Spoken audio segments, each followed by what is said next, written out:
Welcome back, everybody. In this lecture, we're going to be exploring a very important but also controversial figure in the history of psychology. In particular, we'll be looking at the work of a very famous psychologist named Sigmund Freud. Before we get into all of the details around Freud and his ideas, though, I do want to sort of preface this material in the class today with a word of caution and also an explanation. If any of you are familiar with the early onset of psychology, my guess is that you've probably heard the name Sigmund Freud many times before. Heck, even if you don't have much exposure to psychology, the name Freud has probably popped up once or twice in your educational experiences. But I'm guessing also, in addition to hearing a little bit about Freud, you've heard some of the kind of anger slash worry that tends to be associated with covering a very polarizing figure like Freud in a psychology class. In fact, in many of the introductory to psychology classes across the United States and in other countries, people like Sigmund Freud have started to be debated as to whether or not they still merit discussion in today's studies of psychology. Now, in an intro class like this one, what I'd like to do, so we can understand where the last two branches of psychology that we're going to be covering in this class came from, is give you an overview of this very important figure in the development of these two branches of psychology. But in doing so, I also want to provide you with a word of caution about a lot of the terms and concepts that Freud put forth when trying to develop these branches of psychology. Sigmund Freud was indeed, and still to this day is, somebody that tends to get people riled up, tends to get them to take strong stances on whether or not there was some validity in his ideas and his approaches to trying to understand individual differences and sometimes the extremes of who we are. But if we want to truly understand what today's personality psychology and today's clinical psychology is all about, we have to understand Freud and how he really shifted the conversation in the early 1900s as to what we could look at in psychology and what warranted exploration in both scientific and theoretical terms. So today, we're going to tentatively work our way through Sigmund Freud, and in doing so, hopefully give you some context around this really important figure in the history of psychology, and then you can decide for yourself whether or not you really feel like we should have done so. To understand some context around Freud and where his theories came from, I always like to start with just looking at Freud's past, something I think Freud himself would probably appreciate due to his theory that we're going to talk about a little bit later. So let's go all the way back to the beginning. Sigmund Freud was born in 1856 in Austria, spent most of his childhood there, and eventually in 1881 earned his Doctor of Medicine and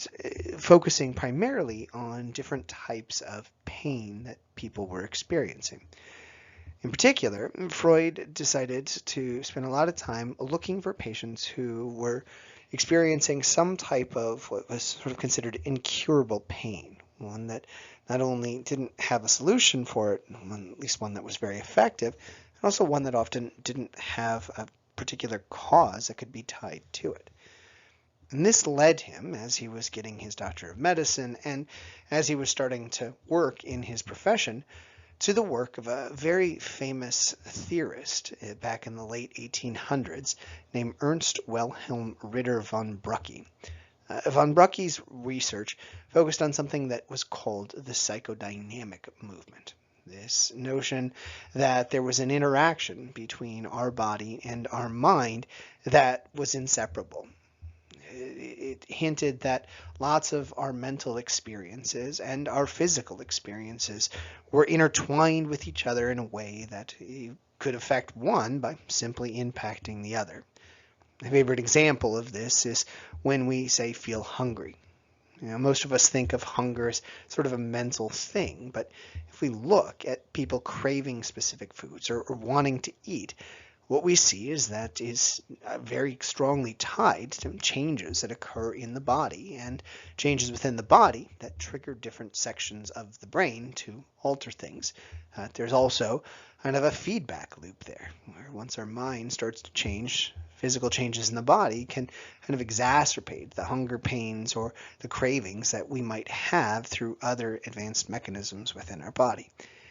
This idea of the interplay between the mind and body was what Rucky pushed and many individuals supported, including Sigmund Freud. And in fact, Freud came to believe that a lot of these unexplainable pains and aches that these individuals were reporting were probably a byproduct of the mind and some type of interaction between the thoughts and experiences that these people were having and their reported sufferings that they had. So when he started trying to treat people, he decided to look not only at the physical potential causes to the pain that these people were experiencing, but also maybe the mental sources of where these things were coming from. And with a number of different collaborators, one being a theorist named Jean Charcot, he started to formulate his own ideas of what was happening in our mental world and how it was manifesting itself in not only individual differences, but some of the problems that we started to experience, including the potential problems for reporting pain that couldn't be necessarily defined in basic scientific terms. This led him to introduce themes of very important topics that we still discuss today, like the unconscious and this kind of push and pull that we were experiencing at all times. And it eventually led to his meteoric rise in popularity, where he eventually not only became noteworthy across the world, but developed his own psychodynamic institute in Vienna, Austria, and spent the vast majority of his career not only running this institute, but going on talking tours and producing different books and different ideas that he really tried to use to not only create more fame for himself, but push his idea of how the mind and body were intertwined with each other at all points in our life. So, what is at the heart of Freud's psychodynamic theory? There's a lot of terms and concepts that tend to get tied into it, as we'll see later on in this presentation. But at the heart of Freud's idea is the same notion that early psychodynamic embracers had, long before Freud really became the mouthpiece for this specific movement. In Freud's psychodynamic theory, our behaviors, our actions on a daily basis are really a byproduct of what's going on inside, both in terms of what's happening in the mind and what's happening in the body. His big notion with the psychodynamic theory when we talk about mental health and just individual differences is that who we are and what we're doing is really the byproduct of the interplay between the different drives and wants and past experiences that we've had. And this psychodynamic theory that Freud really pushed not only helped us understand maybe where some of the individual differences we were seeing were coming from, but it introduced us to a really interesting and also controversial concept, this notion of something that Freud called the unconscious. Early psychologists and people studying the mind tended to focus their attention on things that were happening on the surface level. This worked for memory research, attention research, sensation and perception research, all the ideas that we've talked about so far. Their understanding of who we were and what we were doing was based on this notion that most of what made us who we were was simply what we were experiencing in our own heads. But Freud contended with his push of his psychodynamic theory that there was also this inner mental world that was happening below the radar. It was impacting not only some of the things happening in our body, but also some of our actual actions, the physical manifestations of these different drives that we had. And Freud thought that if we wanted to understand individual differences in mental health, we had to pay extra attention to this thing that he called the unconscious. Freud went even further to contend that a lot of what we were doing in any given moment was really a byproduct of this unconscious, not the conscious that we tended to focus on in early psychology research.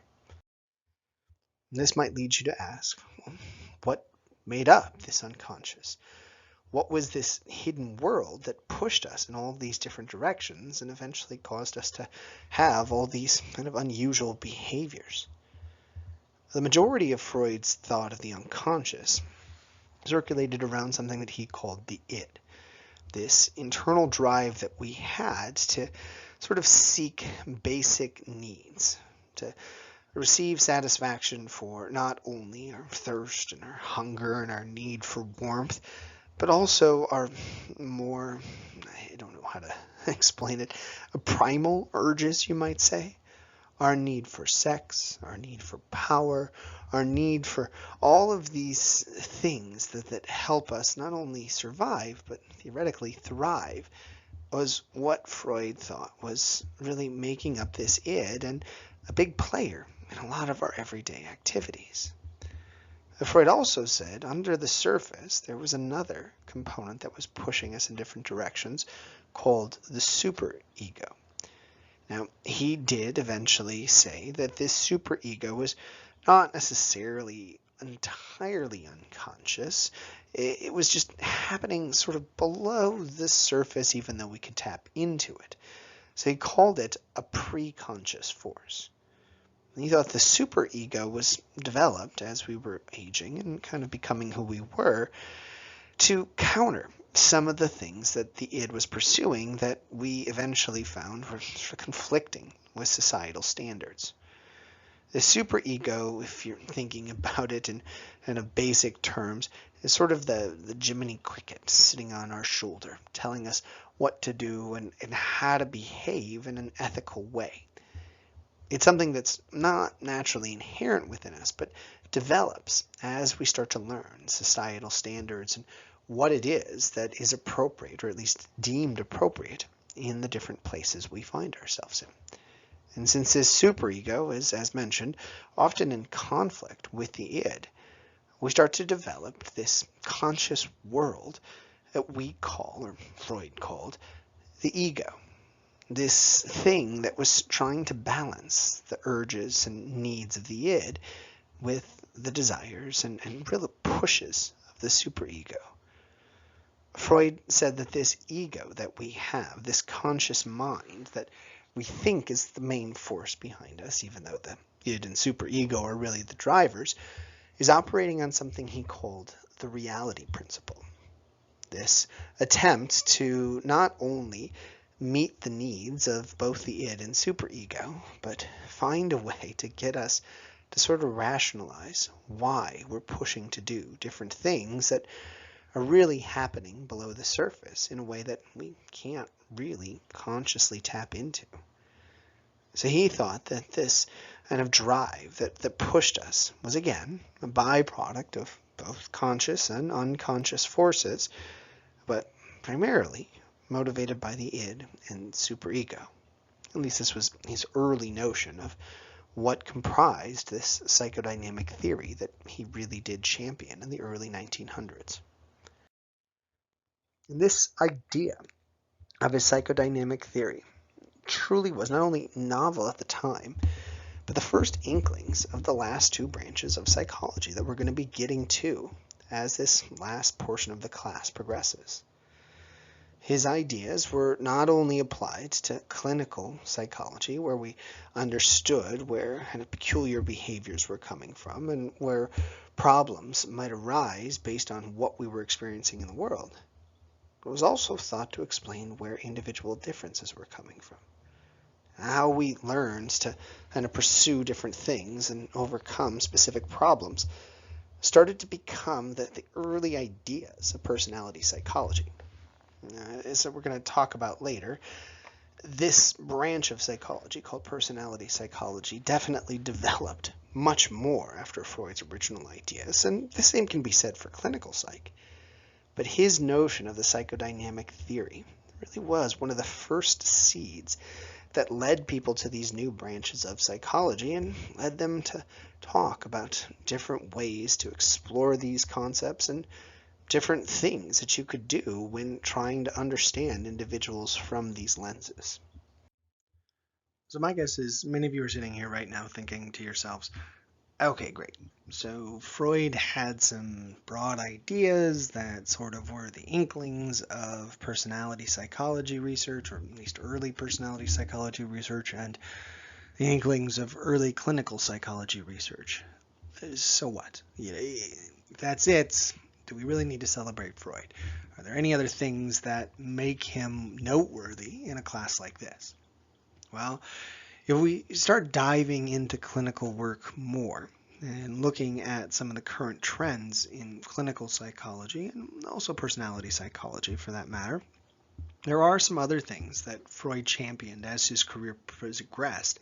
that are worth mentioning in a general psychology class. If we look at Freud's general idea of where problems came from, his psychoanalytic theory is, well, for the most part, what we need to know in a class like this. In addition to explaining where individual differences came from and mental health problems came from, Freud did spend a large portion of his career trying to help people who reported these specific problems. And to do this, he developed a litany of different tools that have definitely altered over time, but still persisted for almost a century since his ideas started to take hold. One of his biggest ideas that is still in circulation in clinical psychology today is this concept of something that he called psychoanalysis. This approach to help individuals tap into those unconscious thoughts and desires that we mentioned before through a very extensive talk procedure. Psychoanalysis can go in a lot of different directions, but at the heart of it is trying to get at the unconscious by addressing things like childhood and unmet needs and wants that maybe really don't seem to be affecting us on the surface, but are indeed, if we dig a little bit deeper, really big players in not only what makes us tick, but where some of the undesirable things we're expressing are actually coming from. Another technique that he championed in the early 1900s was something that had actually been around a number of decades before his work. It's this technique that we still today call hypnosis. Now, Freud's idea of hypnosis was that it was this window into the unconscious of an individual by putting them in this altered state. He thought that when people were hypnotized, their unconscious started to bubble up, and you could, through different types of questions and different types of interactions, really get at some of the desires of the id and some of the traumas that we'd experienced that were really shifting us in the unfortunate ways that we were being shifted. Today's version of hypnosis and what we use it for is starkly different from the work of Freud, but it is interesting to note, as you might learn about in different topics as we progress, that hypnosis is still something we consider a lot today as partially a byproduct of how Freud made this unusual, sort of trippy thing a mainstream approach. Another thing that we can attribute to Freud that you might have encountered in some of your interactions with people are the techniques of free association, dream interpretation, and even looking into the words we use that are often called Freudian slips to get at hidden desires and wants that we all have. A free association technique suggests that we can tap into the unconscious by having people just kind of, free associate different things to each other. The thought is that if we just act impulsively or talk impulsively about something and bring up the first word or idea that comes to mind when certain things pass, eventually our unconscious is going to sneak through and sort of give us a hint as to what's bothering us or what's really pushing us in different directions. Same idea works with dream interpretations, where the dreams we have, the things that we report, are theoretically little windows into the unconscious. Now, Freud, actually in the early 1900s, became extremely popular in the United States with his ascent being linked to this notion that we could break down our dreams and all the different things that we were reporting into a sorted coded guide of what was really important in our minds and what was pushing us at any given moment. His book, published in, I believe, 1919, called The Interpretation of Dreams, was a #1 bestseller for a long period of time in the United States, and some of the things that were actually included within that book are still used occasionally today, more for entertainment purposes than anything, but some of you might remember keeping a dream journal and trying to break down what the elements of your dreams might mean. The notion of flying or being naked in front of a class or losing your teeth, was thought for the very first time when Freud published it to have very specific meaning. And his book and other publications after really tried to break down what those meanings were. Same thing with the Freudian slips that, as the name kind of implies, Freud made famous. And when he contended that when we say things that seem accidental on the surface, there might be more meaning to them, lots of people grasped onto this idea. A classic example of a Freudian slip might be when you see a friend for the first time in a long time and you say, "I'm so sad to see you," instead of what you thought you meant to say, which was, "I'm so glad to see you." There's obviously a lot that we have to build into the assumptions when talking about what the real message behind that "I'm so sad to see you" comment meant, but Freud argued, much like lots of other things, that our unconscious was always trying to peek out, and these slips of the tongue might just be those paths for those desires and traumas and other things to get up there and really give us a sense of who we are and why we're doing the things that we're doing. And again, all of these approaches added to the flame of Freud's psychodynamic theory and made him that polarizing figure and mantelpiece for both clinical psychology and personality psychology for many decades. Another thing that definitely added to Freud's fame and Freud's growing ire within the psychology community was his focus on our childhood experiences, and in particular, our childhood sexual-based experiences that theoretically, in his mind, shaped a lot of who we were. Freud's most controversial idea, at least many argue was his most controversial idea, was his notion that we, when we're born, are very sexual individuals driven by this stuff that we call libido. But this libido, or psychosexual energy, doesn't manifest itself when we're born the same way we think of it as adults. Instead,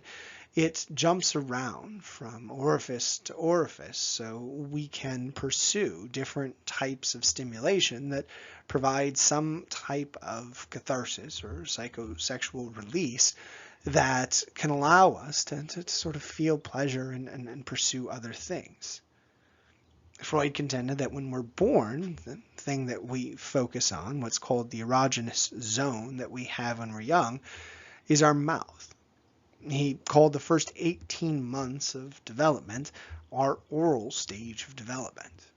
And he argued that for us to feel happy, for us to get all of our needs met, what we need to do is not only get all the food we want and make sure that we're able to have something occupying our mouth at all times, but we're also able to theoretically explore the world through this orifice, through our mouths.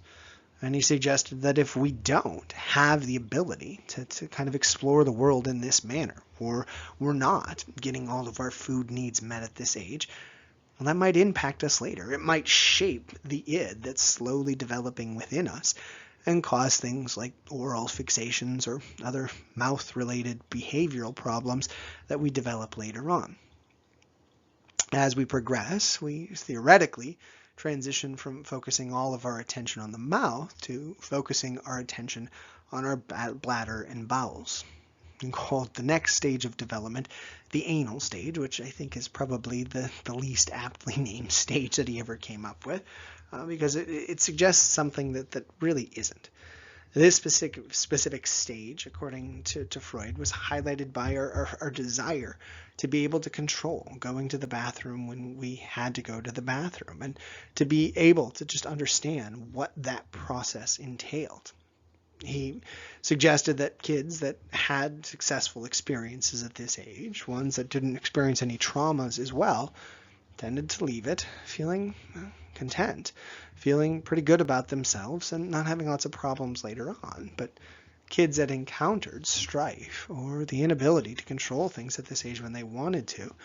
tended to eventually develop this thing that he called anal retentiveness, where we try to really control the world around us for the rest of our life because we weren't able to control what we wanted to control during this year and a half of our young childhood.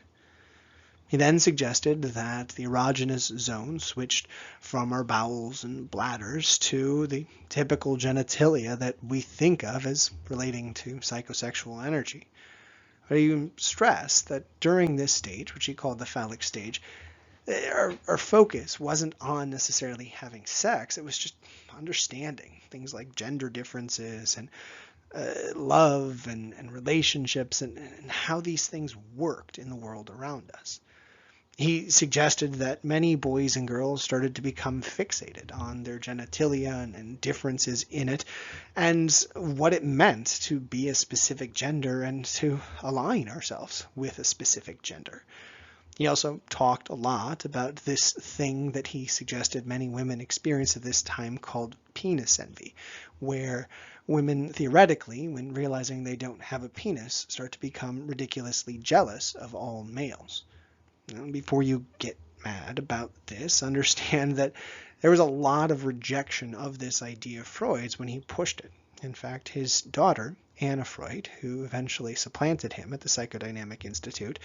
and also one of his colleagues, a woman named Karen Horney, were really, really frustrated with this idea that he pushed, and eventually went on to argue that the only reason why Freud came up with this was because he, like many males, was experiencing something during this phallic stage called womb envy, where males theoretically realize that they don't have wombs, won't be able to hold children, and therefore, for the rest of their lives, will continue to put down women and try to find ways to minimize their contributions or what they're able to accomplish. This phallic stage obviously is one that's filled with strife and lots of unscientific ideas that again propelled Freud to new heights simply because of how outlandish and how unusual his attempts to explain where individual differences were coming from. It's also important to note that once we got past this phallic stage, he thought we had a little period where there wasn't something we were fixating on, what he called the latency stage, where and after we started to get back into those genitals, when we got into the true genital stage, and psychosexual energy revolved around some of the sexual ideas that many of us typically think of when talking about sexual desires and kind of the forces that might propel us in any given moment. Now, when we look at this idea of Freud's, I think it's really important to give pause and recognize that this was, well, just an idea. There wasn't a lot of scientific merit or really even rigor to Freud's concept. He merely came up with these ideas, pushed them as if they were facts, and there wasn't a lot of people that challenged him in the early years of his research. Well, we're going to call it research. And this was a common theme to a lot of Freud's work. And this is why, as I mentioned before, he's considered, even though he was a very monumental figure in the development of psychology, he's considered one of the most controversial people ever in the history of psychology, simply because he merged his very interesting ideas with, well, what he called science. And his approach to understanding the mind really flew in the face of what early psychologists were trying to do when they established their labs and sought to find ways to test the mind in the same scientific manner that people in biology and chemistry and physics and other hard sciences would have been doing for sometimes decades and other times centuries. And this leads us to what made Freud's work so problematic. As I mentioned, there's often not a lot of merit behind his ideas of psychosexual development and this notion of the id and the unconscious, which might lead you to ask, well, then how did he come up with these ideas in the first place? Well, if we look at the history of Freud's work, it's important to note that many of his concepts seem to come partially as a byproduct of the people he was working with, and also just through his own, what he called insights, his own ideas that sort of resonated with him that he decided to put out with others and seemed to resonate with them. Many times what we see with Freud's ideas and concepts is he'd have some type of person he was working with where he swore they were struggling with something, and he dabbled in trying to fix them through a bunch of different mechanisms, and when he found something that worked from this one experience, just assumed that he could apply it to everybody. The classic example of this is his most famous case study subject, a woman named Anna O, who we later went on to find was actually a patient of his for many years, a woman named Bertha Pappenheim, who theoretically, at least according to Freud, suffered pretty much every malady you could imagine throughout her lifetime. There's stories of her not being able to drink water, losing control of her body, losing the ability to stay awake, problem after problem that manifested itself throughout the life of Anna O